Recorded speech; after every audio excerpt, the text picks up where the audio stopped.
말씀의 제목은 돈으로도 못 가요입니다. 오늘 말씀의 제목은 돈으로도 못 가요입니다.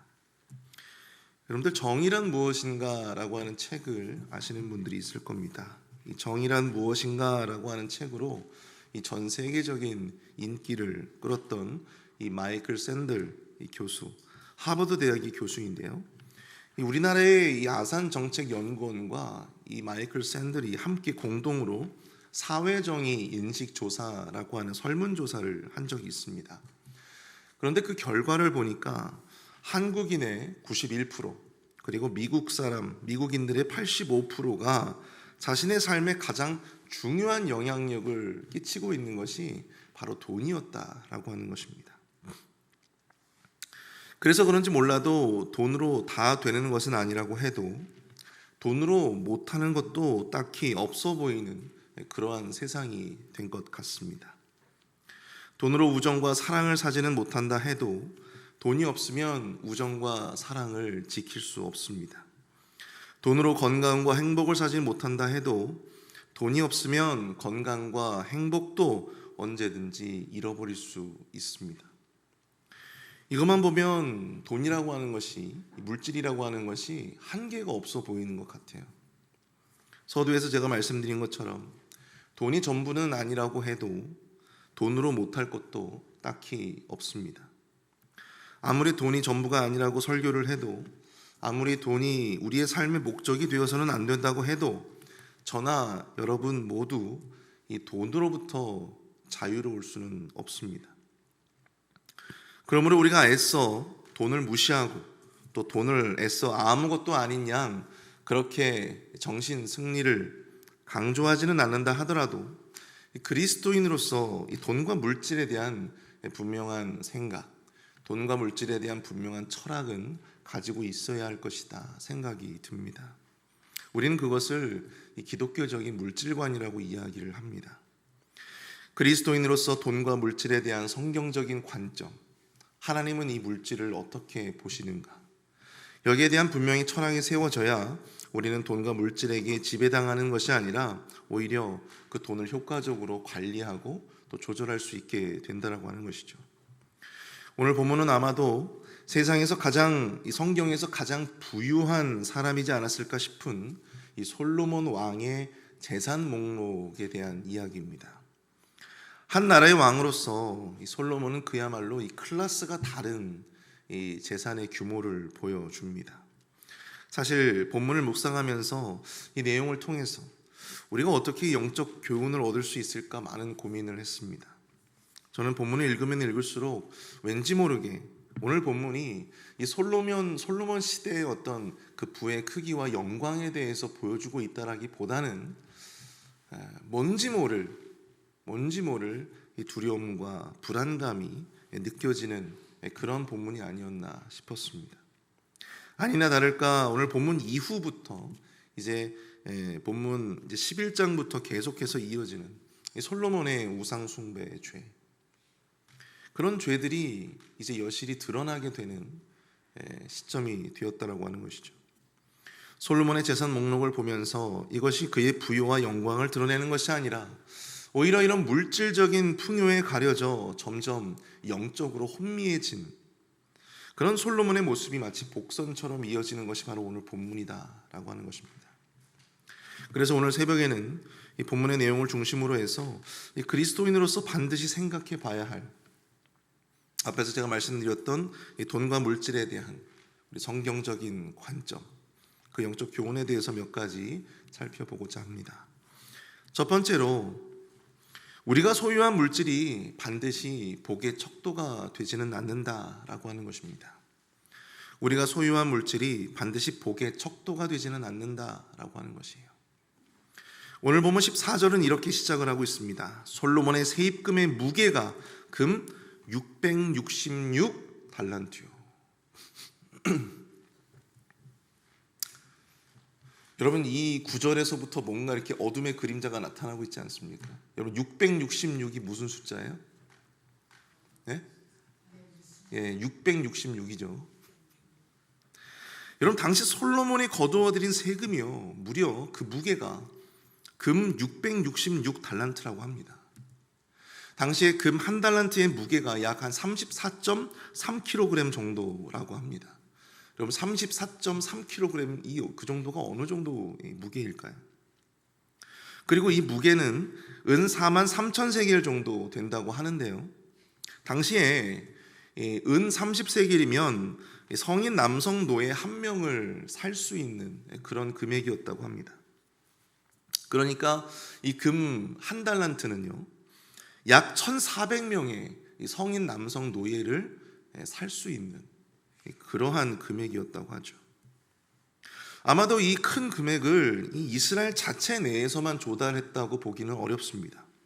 여기에는 당시에 이 솔로몬 시대 이스라엘의 국력의 크기가 그만큼 컸기 때문에 이 주변의 작은 민족들을 복속시키고, 즉 식민지로 삼고 그곳으로부터 이 조공을 받은 것까지 포함되었을 것입니다. 열왕기서의 저자는 당시 이 솔로몬 왕이 누렸던 물질적인 부여를 바로 이 구절, 이 한 구절을 통해서 단적으로 보여주고 있는 것이에요. 솔로몬의 세입금의 무게가 금 666달란트요. 근데 여기서 우리가 생각해 봐야 할 것이 있습니다. 이렇게 세금을 거두어 들였던 이 시점이라고 하는 것이죠. 바로 성전과 이 왕궁의 건축과 봉헌이 맞춰지고 있었던, 맞춰진 바로 그 시점 이후의 이야기라는 것입니다. 우리가 성전이나 어떤 왕궁을 건축할 때라면 이렇게 막대한 세금을 거두어 들일 수도 있을 것입니다. 그런데 이제 성전과 왕궁의 건축이 마무리가 되었고, 또 이제 그렇게 큰 돈이 사실 들어갈 일이 그렇게 많지 않았을 텐데 왜 이렇게 백성들에게 많은 부담을 주면서까지 이렇게 막대한 세금을 거두어 들였을까?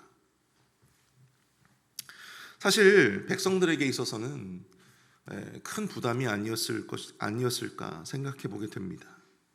지난 설교 때 우리 목사님께서 말씀을 해주신 것처럼 사무엘상 8장에서는요, 사무엘이 이 왕을 요구하는 이스라엘 백성들에게 왕정제도의 폐단에 대해서 이야기를 하면서 그들을 만류하는 장면을 보게 되는데요. 그에게 아내를 많이 두어 그의 마음이 미혹하게 되지 말 것이며 자기를 위하여 은금을 많이 쌓지 말 것이라. 신명기 17장 17절에서도 이러한 구절이 등장을 합니다. 아내를 많이 두어 그의 마음이 미혹하게 하지 말 것이며 자기를 위하여 은금을 많이 쌓지 말 것이니라. 이 말씀처럼 왕으로서 결코 하지 말아야 할, 왕으로서 하나님께서 결코 원하시지 않는 하나님의 명령을 어기고 있는 것입니다. 수많은 후궁들을 거느리고 은금을 쌓고, 우리가 오늘 본문 후반절에서 나오지만 병거와 수많은 이 마병을 거느리는 하나님의 명령을 정면으로 도전하고 있는 것이죠.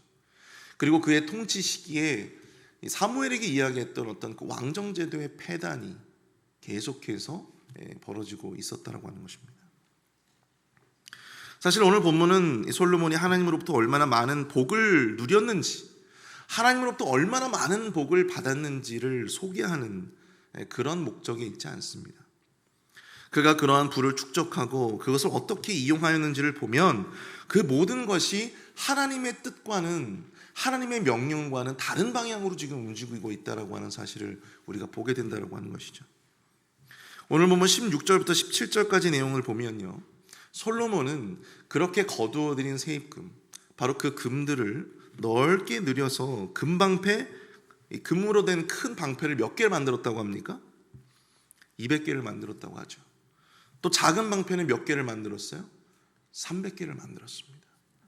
근데 여러분, 이 금으로 된 방패를 만들어 가지고 그들이 전쟁을 준비했을까요? 전투에 사용했을까요? 그렇지 않습니다.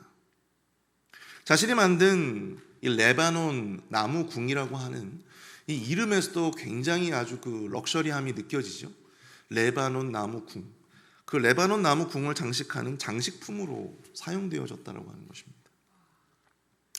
게다가 18절부터 19절까지 내용을 보면 상아로 자신의 보좌를 만들고 정금으로 그 보좌를 입혔다고 합니다. 여러분, 상아가 얼마나 귀한지 여러분 아시죠? 지금도 그 상화가 얼마나 귀한데 그 옛날에는 얼마나 귀했겠어요.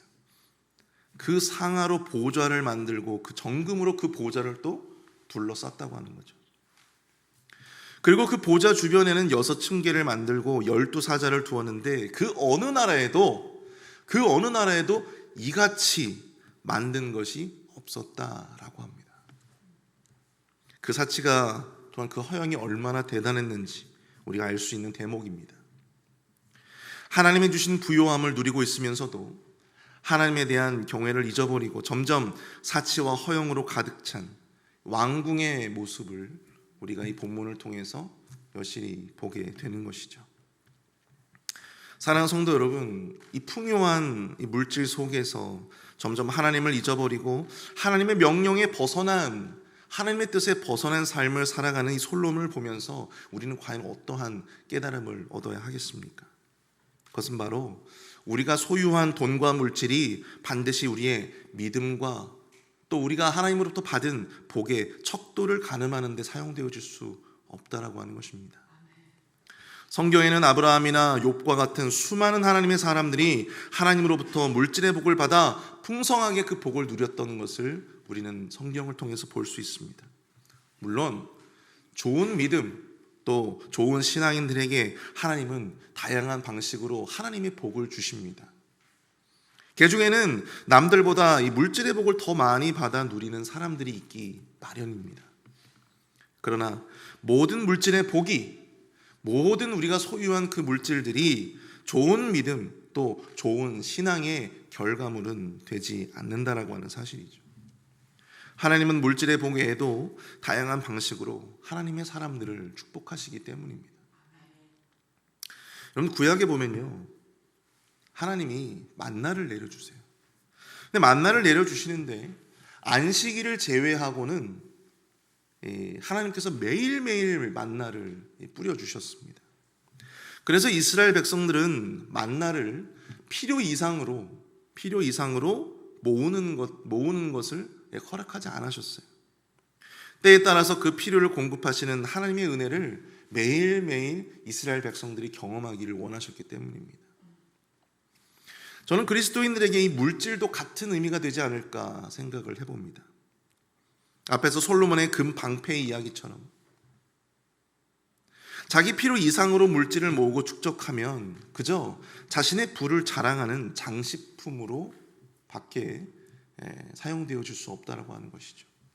자기 자신을 자랑하고 자기 자신을 드러내는 그러한 도구로, 그러한 목적으로 사용되어 줄 수밖에 없다라고 하는 것입니다. 우리가 받은 모든 물질이 하나님의 은혜이고 하나님의 복인데 그 모든 것들이 우리의 죄를 드러내는 죄의 결과물로 대체되어 줄 수밖에 없다라고 하는 것입니다. 필요 이상으로 쌓는 물질의 부가 오히려 우리 믿음에 도움이 되기는커녕 때에 따라서 우리의 필요를 공급하시는 하나님의 은혜를 가로막고 또 그 은혜를 받아 누릴 수 있는 기회를 잃게 만들 수도 있다고 하는 것입니다. 사랑하는 성도 여러분, 우리가 가진 물질의 크기로 우리가 받은 하나님의 사랑과 또 우리가 가진 그 믿음의 분량을 측정하려고 해서는 안 됩니다. 물질이 있으면 있는 대로 또 없으면 없는 대로 때에 따라서 공급하시는 하나님의 은혜만을 바라보시는 저와 여러분들 될 수 있기를 축복합니다. 결국엔 우리의 모든 것들을 다 하나님께서 채워주실 것이에요. 그 하나님의 은혜만을 바라보며 우리의 모든 필요를 오직 하나님께만 구하시고 필요 이상의 것을 욕심내지 말고 풍성히 받아 누리시는 그 은혜와 복이 우리 모든 성도님들에게 있으시기를 축복합니다. 두 번째로, 천국의 보화를 발견한 사람은 이 땅의 것에 연연해하지 않는다라고 하는 것입니다. 오늘 보면 21절에 아주 재미있는 말씀이 기록되어져 있습니다. 솔로몬 왕이 마시는 그릇은 다 금이요 레바논 나무 궁의 그릇들도 다 정금이라. 은 기물이 없으니 솔로몬의 시대에 은을 귀히 여기지 아니함은. 또 27절을 한번 볼까요? 27절, 왕이 예루살렘에서 은을 돌같이 흔하게 하고 백향목을 평지에 뽕나무같이 많게 하였더라. 솔로몬이 마시는 그릇은 다 금이고 레바논 나무 궁의 그릇들도 다 정금이라고 이야기를 하고 있습니다. 은이 돌같이 흔하고 백향목이 마치 뽕나무와 같이 흔했던 시기가 바로 이 솔로몬의 통치 시기였다라고 하는 것이죠. 사실 이 바사 제국 이전까지는 이 은이라고 하는 이 금속이요, 이 금과 같이 굉장히 귀하게 여겨지던 시기였다고 합니다. 하지만 이 바사 제국 이후에 은을 더욱더 많이 이렇게 채굴하고 또 은을 이렇게 재련할 수 있는 기술이 더 많이 발전하다 보니까 은의 가치가 금에 비해서는 상대적으로 하락했다고 해요. 그런데 바로 이 솔로몬의 시기에는 그런 시기가 아니었다고 하는 거죠. 그럼에도 불구하고 솔로몬의 시대에 예루살렘에 마치 돌처럼 은이 흔하고 흔했다라고 하는 것을 우리가 말씀을 통해서 마주하게 되는 것입니다. 사랑하는 성도 여러분, 우리가 여기서 매우 중요한 영적인 교훈 하나를 배우게 되는데요, 바로 아무리 귀한 것도 그것보다 더 귀한 것이 생기면 더 이상 거기에 연연해하지 않는다라고 하는 사실입니다. 은이라고 하는 것도 굉장히 귀한 금속이었지만 은이 돌처럼 흔하게 되니까 궁중에서 은 기물을 사용하지 않을 정도로, 거들떠도 보지 않을 정도로 그렇게 되었다라고 하는 것이죠. 세상의 보화를 쫓아 살다가 이 하늘의 보화, 천국의 보화를 경험한 자들의 삶이 그러합니다. 빌립보서 3장 7절부터 9절까지 말씀을 보십시오. 그러나 무엇이든지 내게 유익하다는 것을 내가 그리스도를 위하여 다 해로 여길 뿐더러 또한 모든 것을 해로 여김은 내 주 그리스도 예수를 아는 지식이 가장 고상하기 때문이라. 내가 그를 위하여 모든 것을 잃어버리고 배설물로 여김은 그리스도를 얻고 그 안에서 발견되려 함이니. 아멘. 여러분, 복음서에 나오는 이 밭에 묻힌 보화를 발견한 농부가 여러분 아까워하지 않고 자신의 전 재산을 팔았습니다. 그리고 그 보화가 묻힌 땅을 사게 되는 것이죠. 천국의 보화를 진정으로 경험한 사람들의 삶이 이러합니다. 그들은 자신이 그동안 귀하게 여기고 또한 전부라고 여겼던 모든 것이 그렇게 여기면서는 과감하게 그것을 해로 여기고 또 배설물로 여기고 돌처럼 그렇게 여길 수가 있는 것이죠. 아무리 귀한 것도 더 귀한 것이 생기면 더 이상 거기에 연연해하지 않는 것이 바로 우리의 삶입니다. 오늘 본문에서 솔로몬이 누리는 부요를 바라보며 그것이 마냥 부럽게 느껴지는 분들도 있을 것입니다. 아이고, 이 솔로몬이 가진 재물 중에서 정말 그 발톱의 때만큼이라도 나한테 좀 떨어졌으면 얼마나 좋을까, 이런 생각을 하시는 분들도 있을 겁니다. 솔로몬이 자랑하는 그 모든 보화는요 100년을 넘어가지를 못했습니다. 여러분들 다 그 이후의 역사를 아시지 않습니까? 솔로몬 시대에 그렇게 흔하고 흔했던 그 물질의 부요가 여러분 솔로몬 왕이 죽고 난 이후에 그 아들 때에 이어서 나라가 두동강이 나고 나라가 풍비박산이 나버렸다라고 하는 사실이죠. 100년을 넘기지 못했어요. 솔로몬은 그렇게 영원하지도 않을 물질에 눈이 멀어서 그것을 조금이라도 더 지키고자 외국과 정략적으로 외교적 전략을 세우고 또 이방의 여인들을 자신의 땅으로 불러 모아 그들과 함께 결혼하고 또 그들이 섬기던 우상을 함께 섬기며 자신의 왕국을 지키려고 했습니다. 그러나 결국 그것 때문에 결국 그 나라는 하나님을 잃어버리고 말았어요. 사랑하는 성도 여러분, 무엇이 더 귀한 것인지를 바르게 분별할 수 있는 저와 여러분들 될 수 있기를 축복합니다. 은보다 금이 귀하고 이 세상의 가치보다 하나님의 가치가 중요하고 우리가 세상을 쫓아 살아가는 것보다 하나님을 바라보며 살아가는 것이 훨씬 더 귀한 것입니다. 무엇이 더 귀한지, 지금 당장 이 물질에 눈이 멀어서 그 물질을 주시는 분, 그 은혜를 베풀어 주시는 하나님을 등지는 어리석은 자들이 없기를 축복합니다. 하나님을 만나고 천국의 보화를 경험한 사람은 이 땅에서 누리는 것들에 연연해야 하지 않습니다. 또한 이 땅에서 누려야 할 것들이 없다고 걱정하거나 불안해하거나 두려워하지 않습니다. 때에 따라 하나님이 필요한 모든 것을 풍성히 채우실 것을 또한 믿고 또한 알기 때문입니다. 여러분, 돈도 중요하고요, 물질도 중요합니다. 그래서 목회자로서 정말 우리 교회 모든 성도님들이 남들에게 꿔줄지언정 꿇어다니는 인생이 되지 않기를 늘 기도합니다.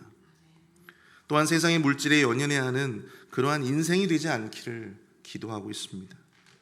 여러분, 하나님의 사람은요, 돈 없다고 죽지 않습니다.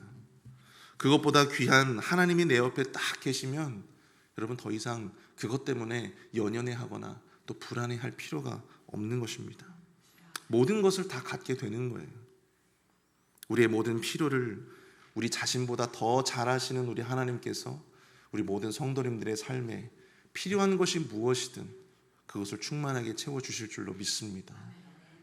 여러분, 세상의 것에 연연해하지 마시고요, 여러분 하나님을 쫓아 살아가시는 저와 여러분들이 될 수 있기를 축복합니다. 그럴 때 하나님이 부어주실 그 은혜가 크게 될 줄로 믿습니다. 오늘 말씀을 생각하면서 함께 우리 좀 기도했으면 좋겠습니다. 주님, 때에 따라서 부어주시는 하나님의 복과 은혜만을 바라보게 하여 주시옵소서. 필요 이상의 것을 욕심내지 않게 하여 주시옵소서. 물질 때문에 두려워하거나 연연해하지 않게 하여 주시옵소서. 그 모든 것을 충만하게 채우실 그 하나님만을 온전히 바라보며 그 하나님만을 신뢰하며 그 하나님만을 온전히 청종할 수 있는 우리의 모든 믿음이 되어지게 하여 주시옵소서. 우리 함께 합심해서 함께 기도하도록 하겠습니다.